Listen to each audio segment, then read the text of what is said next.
Bismillahirrohmanirrohim. Assalamualaikum warahmatullahi wabarakatuh. Selamat pagi anak-anak. Kembali lagi dalam program pembelajaran jarak jauh yang diselenggarakan oleh KKG Kecamatan Harjamukti, Kota Cirebon. Anak-anak, perkenalkan, nama Ibu Novia Puji Astuti, tempat mengajar Ibu di SD Negeri Agung. Anak-anak, Ibu mau tanya pada kalian, gimana kabar kalian hari ini? Semoga kalian tetap sehat selalu. Anak-anak, pada masa pandemi ini kita harus menjaga protokol kesehatan. Kita harus ingat 5M. Apa saja itu 5M? Yang pertama, kita harus memakai masker. Yang kedua, mencuci tangan dengan sabun dan air yang mengalir. Yang ketiga, menjaga jarak. Yang keempat, menjauhi kerumunan. Yang kelima, mengurangi mobilitas. Sebelum kita mulai pembelajaran, marilah kita berdoa terlebih dahulu menurut agama dan kepercayaannya masing-masing. Untuk agama yang Islam, marilah kita berdoa bersama. Doa sebelum belajar. Bismillahirrahmanirrahim. Raditu billahi robba wa bil islami dina wa bi Muhammadin nabiyya wa rasula. Rabbi sidni ilma warzuqni fahma. Artinya, aku rela Allah sebagai Tuhanku dan Islam sebagai agamaku dan Nabi Muhammad sebagai Nabi dan Rasulku. Ya Allah, tambahkanlah kepadaku ilmu dan berkahilah kami rezeki untuk dapat pemahaman. Amin ya robbal alamin. Anak-anak, sebelum kita memasuki materi, kita tepuk semangat dulu ya. Kita mulai ya nak. Tepuk semangat. Semangat. Udah siap dalam belajarnya hari ini? Udah disiapin buku tulisnya? Alat tulisnya, pensil, bolpen, buku, udah disiapin? Iya, kalau sudah disiapkan, kita mulai pembelajaran hari ini ya.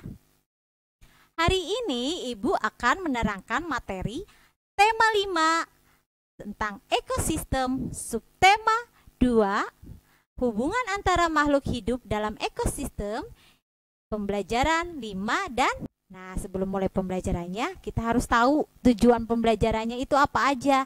Yang pertama, siswa diharapkan mampu menganalisis hubungan antara komponen ekosistem dan jaring-jaring makanan di lingkungan sekitar dengan tepat. Yang kedua, siswa diharapkan mampu menguraikan konsep-konsep yang saling berkaitan pada teks non-fiksi secara benar.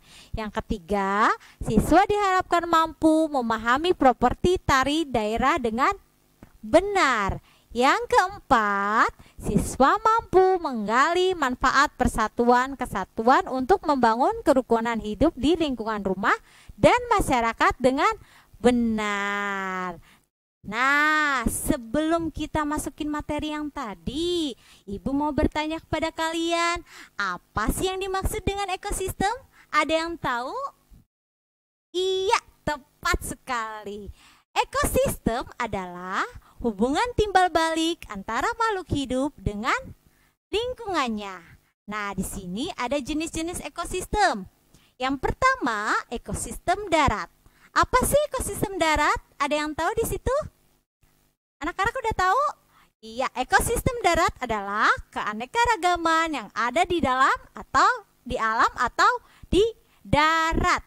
Contohnya, ekosistem padang rumput. Yang kedua, ekosistem laut. Apa sih pengertian ekosistem laut? Ada yang tahu? Ekosistem laut adalah keanekaragaman yang berada di perairan laut. Contohnya itu ekosistem tundra. Di situ. Yuk, kita lanjut ya, Nak. Hubungan makhluk hidup dalam ekosistem. Kita baca bersama ya. Semua makhluk hidup memiliki ketergantungan yang saling mengisi antara yang satu dengan yang lainnya. Manusia memerlukan tumbuhan dan hewan. Tumbuhan dan hewan juga memerlukan manusia.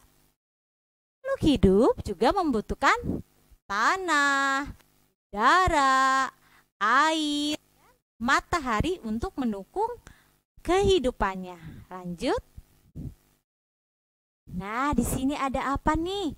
Ada gambar. Gambar apa ya? Ada yang tahu anak-anak? Pasti udah tahu. Di situ ada rantai makanan. Ada apa aja ya? Rantai makanan itu ya di situ? Ada produsen. Produsennya ada apa aja di situ? Ada rumput.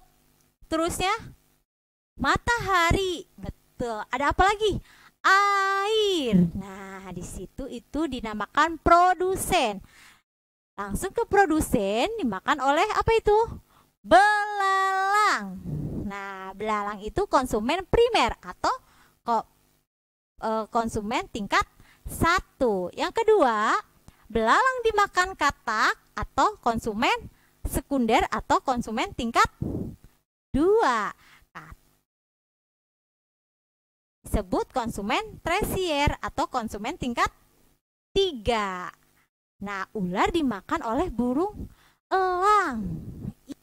Ular dimakan burung elang dan elang mati langsung menjadi jamur. Nah, di situ kita sebut sebagai rantai makanan. Betul sekali. Kita lanjut ya, Nak.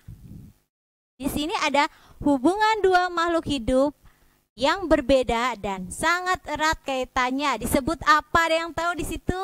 Apa coba itu ada tulisan? Betul sekali. Simbiosis. Simbiosis terbagi menjadi berapa? 3. Yang pertama mutualisme, yang kedua komensialisme, yang ketiga parasitisme. Betul sekali. Nah, di sini biar lebih jelas lagi, apa sih yang disebut simbiosis mutualisme? Simbiosis mutualisme adalah hubungan antara dua makhluk hidup yang saling menguntungkan. Contohnya seperti apa? Hubungan antara burung jalak dengan kerbau. Kenapa sih, Bu? Kok burung jalak dengan kerbau? Karena kutu kerbau dimakan burung jalak dan burung jalak mendapatkan makanan dari tubuh kerbau. Yaitu apa? Yaitu kutu. Jadi di sini disebutnya simbiosis mutualisme. Dua makhluk hidup yang saling menguntungkan.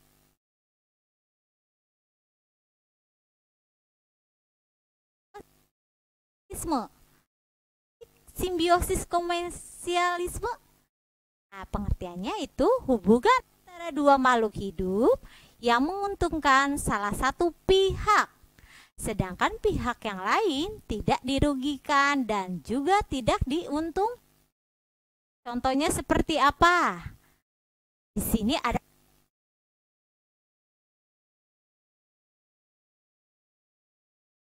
ya. Kenapa, Bu?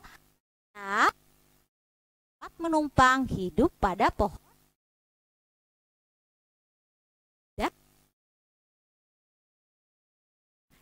Kita lanjut ya. Nah, yang ketiga itu simbiosis parasitisme. Apa sih simbiosis parasitisme? Nah, hubungan antara dua makhluk hidup yang menguntungkan salah satu pihak, sedangkan pihak yang lain dirugikan. Kenapa? Karena benalu dapat makan dengan menghisap pohon. Inang dirugikan karena sari makanan dihisap oleh benalu. Contohnya di situ ada pohon mangga dengan benalu. Lanjut ya. Di sini Indonesia beragaman kebudayaan. Contohnya tarian daerah. Tarian daerah yang ada di Cirebon salah satunya yaitu tari topeng. Di sini ada penjelasannya ya, Nak. Tari topeng merupakan tarian tradisional Cirebon, Jawa Barat. Disebut tari topeng karena salah satu propertinya berupa topeng. Topeng Cirebon adalah salah satu genre tarian yang berkembang di daerah pantai utara Jawa Barat. Genre tari ini semula tumbuh subur di wilayah kekuasaan Kerajaan Cirebon, Losari, Majalengka, dan Indramayu.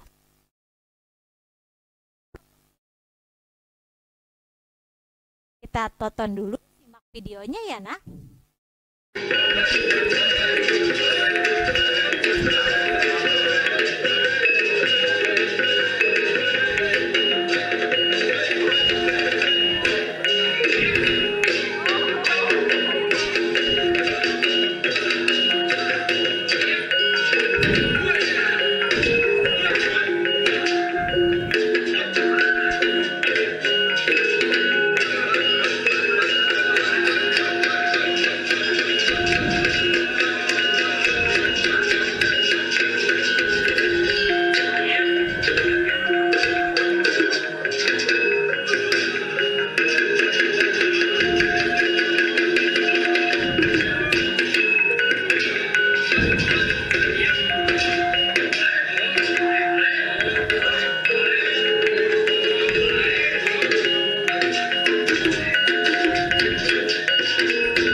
Alhamdulillah, tadi kita sudah menonton video pembelajaran tari topeng. Nah, di situ ada properti yang digunakan oleh penari topeng. Apa saja sih properti yang digunakannya? Pertama itu ada sobra, yang kedua kedok, yang ketiga ada dasi, keempat badang atau ikat pinggang, yang kelima tapi atau sinjang, yang keenam apa itu? Sordel atau sampur. Yang ketujuh, ada baju kutung atau baju. Terusnya kain, sama sontong. Kita lanjut ya. Salah satu pemupuk persatuan dan kesatuan bangsa adalah dengan mencintai dan melestarikan semua bentuk kebudayaan yang terdapat di mana? Di Indonesia. Salah satu budaya bangsa kita adalah semangat bergotong royong dan saling membantu sesama. Apa yo? Sesama apa? Ada yang tahu? Sesama makhluk hidup. Lanjut. Nah, di sini ada pengertian gotong royong. Gotong royong merupakan ciri khas bangsa Indonesia yang berarti melakukan atau mengerjakan sesuatu secara bersama-sama untuk mencapai tujuan yang diinginkan bersama pula. Gotong royong merupakan wujud persatuan yang berada dalam suatu lingkungan. Kita harus gotong royong tuh di mana aja sih? Ada yang tahu nggak? Ada di lingkungan masyarakat, di lingkungan apa lagi? Lingkungan rumah, lagi di lingkungan sekolah. Lanjut. Nah, di sini ada contohnya. Contoh gotong royong di lingkungan mana? Di lingkungan rumah. Contohnya seperti apa? Membersihkan taman bersama keluarga. Yang kedua, contoh gotong royong di masyarakat. Contohnya membantu menyiapkan makanan untuk warga yang sedang kerja bakti. Anak-anak, hari ini kita sudah selesai materinya. Tadi kesimpulannya tentang apa ya, nah? Ada yang tahu, masih ingat tadi yang Ibu bahas tentang apa? Yang pertama tentang pengertian ekosistem. Betul. Yang kedua, jenis-jenis ekosistem. Ada apa saja? Ada yang tahu? Ekosistem darat dan ekosistem laut. Betul sekali. Terusnya apa lagi? Properti tarian daerah. Tadi contohnya tarian apa? Tari topeng. Betul sekali. Yang tiga tentang apa? Ada rantai makanan ya. Tadi kalian mengenal ya rantai makanan itu gimana ya? Ada yang tahu? Iya, tadi kita sudah membahasnya ya. Yang keempat itu tentang gotong royong. Gotong royong di lingkungan mana?